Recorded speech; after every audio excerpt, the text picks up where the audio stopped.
Welcome to Ultimate Survival Gear. Today, as you guys can see, I have another pair of La Sportiva boots for review. Always happy to review La Sportiva because they are, honestly, so far have been pretty impressive. So let's take a look what we have today.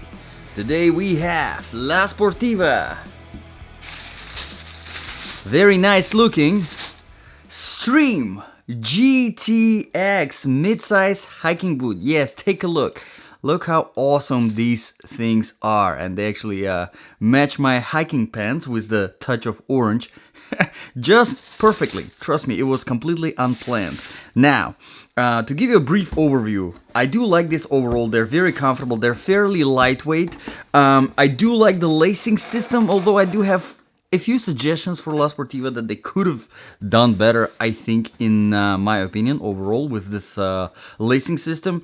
But overall, pretty good. GORE-TEX waterproofing, of course, can't beat that. And we even have the Ortholite inner sole. So if you want to learn more, if you're seriously considering these boots, I recommend you stick around for this whole review because you hopefully gonna find out a lot of information about this. So as some of you already know, this is not just a regular boot review. This review is specifically for my ultimate survival boots section. Yes, basically if something bad happened and maybe you were wearing these or you had them in the house and you had to put them on, leave your house and then travel for miles until you get to the safe destination. On the way you had to obviously walk, you maybe had to run some parts of your travel, you had to climb, you had to fight, you had to do all of these things to survive, right? And think of your scenario, survival scenario. I will leave it up to your imagination. Would these be good for your survival? Well, how do we make the judgment? We make the judgment based on 8 different criteria. Let's start with the criteria number 1. Comfort level, of course, one of the most important. And in order to test the comfort level of all the boots and shoes that I review on this channel, I do a 3-mile run non-stop and then a 5-mile walk non-stop through different terrains, and then I continue wearing the boots or shoes for the rest of the day so that the total wear time is about 8 hours. That way I can have a fair judgment for everything that I review on this channel. Like I said, these boots are fairly comfortable. Of course, there are a few things that could be better, but let's start with the factor number 1 that contributes to the comfort level, the weight. I have my scales here. See exactly how light or heavy these boots are. This is, by the way, size 10 for your reference, and the size 10 is 17.3. Now, I have to say, 17.3 is very, very good for a mid-size waterproof boot that offers decent amount of protection. To give you a reference numbers, think about the 20 ounce. 20 ounce is your baseline, right? Anything over 20 ounce and you start to feel a little bit of a weight, you get fatigued from the weight on your feet faster. Anything under 20 ounce, and the more under 20 ounce the boots are, the lighter it is, the more you can walk without feeling the fatigue from the weight. Don't get confused with the fatigue whole thing, because you're going to be fatigued regardless. If you're walking 20 miles in a day, you're going to be fatigued regardless from walking, because you're putting in the effort. But here I'm talking about specifically the weight on your feet, all right? So under 20 ounce, this is definitely well under 20 ounce, so very good. Like I said, for a mid-size waterproof boot with decent amount of protection, which we'll talk about later, this is a really, really good weight. Let's move on to the next factor. It's the inner sole, of course. The inner sole, like I said, is Ortholite. Ortholite, very good inner sole. I do like it overall.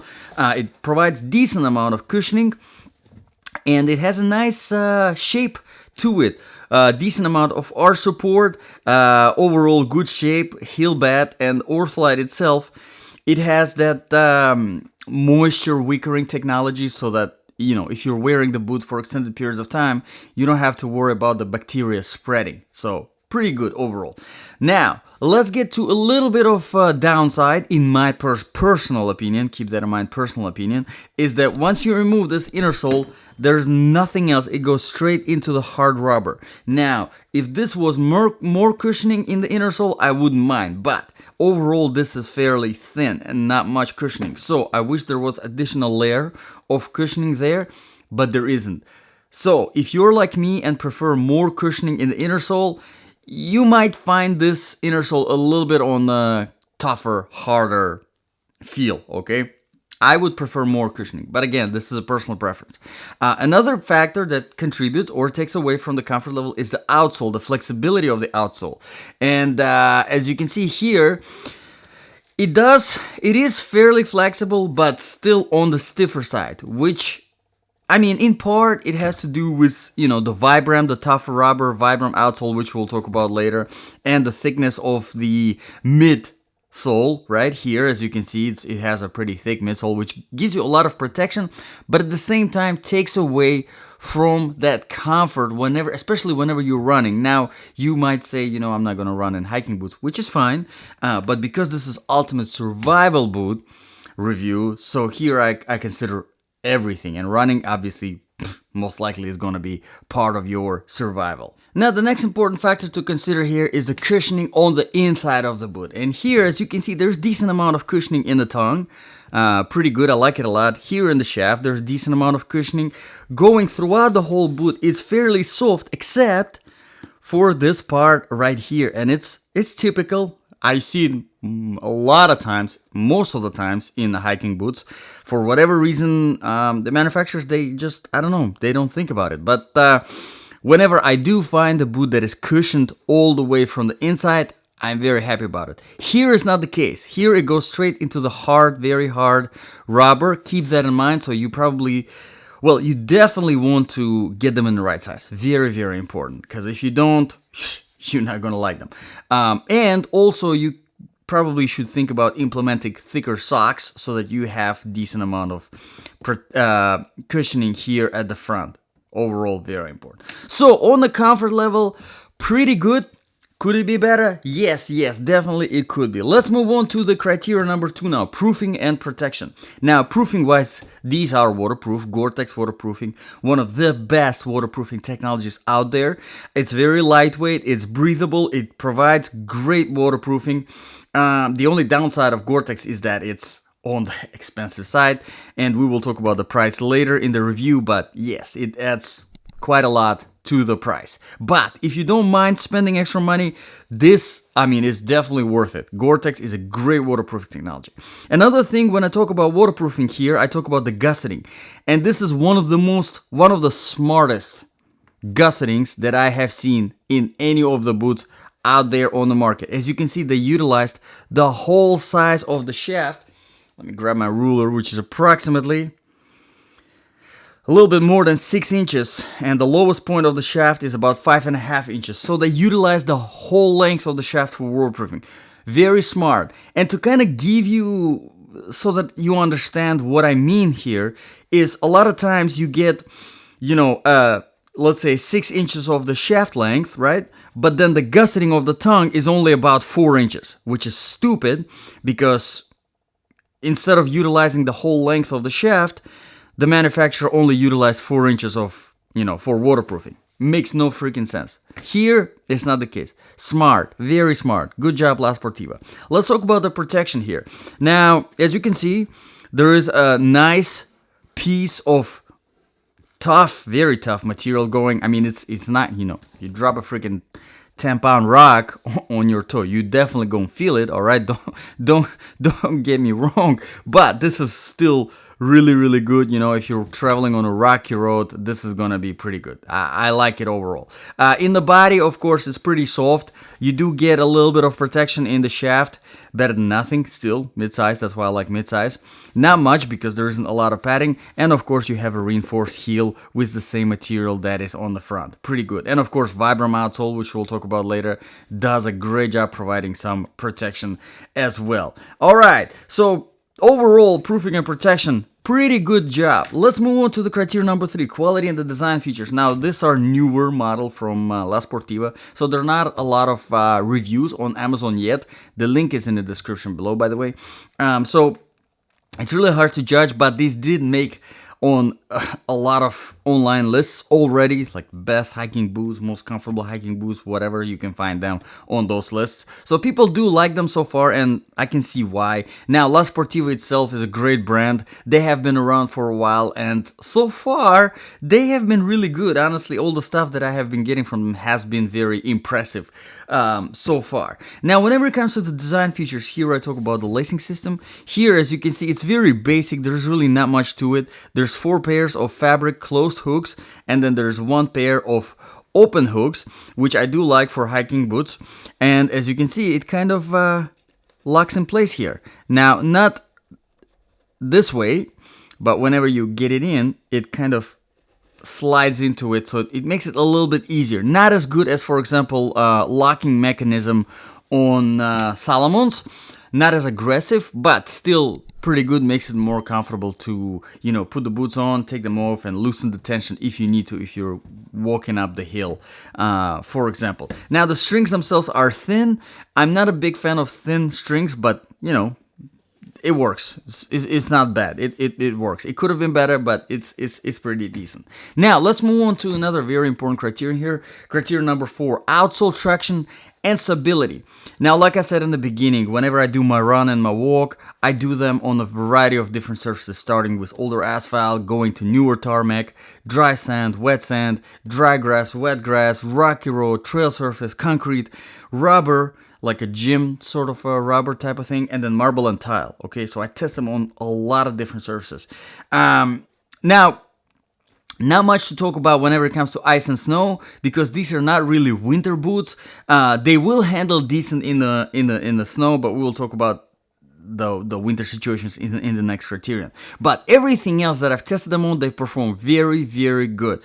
Even on marble and tile, they are not slippery. They have a good amount of that. Even though they're not advertised as slip resistant or oil resistant, they do have good amount of that, almost like suction to the flat surfaces, right? So pretty good overall. There's decent amount of aggression. There's decent amount of flatness. I do like it. And Vibram, I mean, this is one of the best outsoles out there. You can't. It's really hard to beat Vibram. The only thing that kind of competes with Vibram is Conta Grip from Salomon. It's really, really good outsole. The only thing here I would recommend implementing is some ridges on the sides that would help climbing. But I tested them on my climbing wall, my rock wall that I have in the house. Yes, I do have a rock wall in the house. Okay, don't ask why. This outsole is actually pretty good. Now, because the front is a little bit bulky, it will be hard to climb in these boots.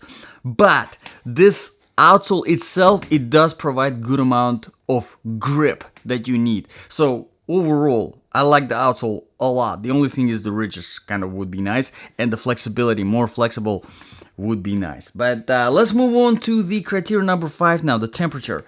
Like I said, these are not winter boots by no means. They have no insulation. Although you could get away with some, nothing extreme, but you could get away with some colder temperatures if you implemented some insulated socks, alright? Because these do have waterproofing, so you probably can get away with some mild, cold winters. In the heat, however, they are very, very nice, very breathable. Like I said, thanks to GORE-TEX technology, while it provides the waterproofing, it also provides a good breathability. So overall, pretty good, very nicely balanced whenever it comes to the temperatures. Now, handling outsole on snow and ice, it will handle good on snow. It's, you know, there isn't really anything out there that will handle good on ice right out of the box, unless it is specifically ice boots with some metal spikes. So we're not even gonna talk about that here. But let's move on to the criteria number 6, the sizing. Now, they are true to the size. The only thing that I would say is get half a size bigger so you have extra space here at the front. You need it here, especially in this boot because of the hard material. You don't wanna touch that from the inside. If you do, you're gonna get fatigued. In the next 10 steps, literally, you're gonna start feeling weird. That's how quick it is. If it's not in the right size, if you don't have extra space, you're gonna get fatigued your toe quick. Okay, so keep that in mind. But they are true to the size. Let's move on to the criteria number 7 now, the balance of application. So if this really was your ultimate survival boot, something bad happened, and you put them on, you were wearing them, you were running, climbing, fighting, whatever's necessary, would this be a good option?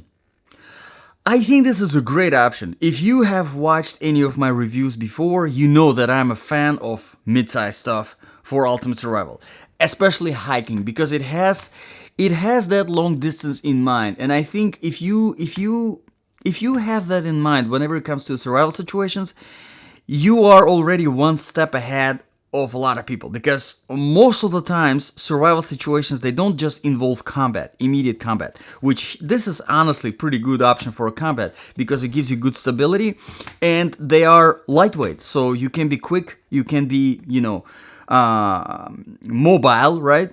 If you're fighting, if you're close combat, you can move around and fight in this without being restricted, all right? So I like that kind of option.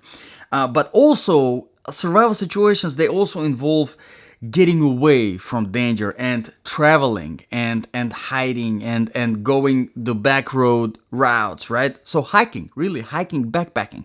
That's what, you know, most of the times it's going to be. So this is a great option. I mean, any good hiking boot, mid-size at least, for the protection for your ankles, would be a great option. And this just shines. I mean, La Sportiva is probably one of the best out there whenever it comes to mid-size, whenever it comes to hiking stuff. The only other things that can compare would be Salomon, Lova, all right? I mean, there's a lot of brands out there, but it's hard to compete whenever you have a boot that has GORE-TEX, that has a Vibram, that has overall lightweight and nicely balanced and great outsole, all right? But let's talk about one last criterion here, the price. Criterion number 8, the price.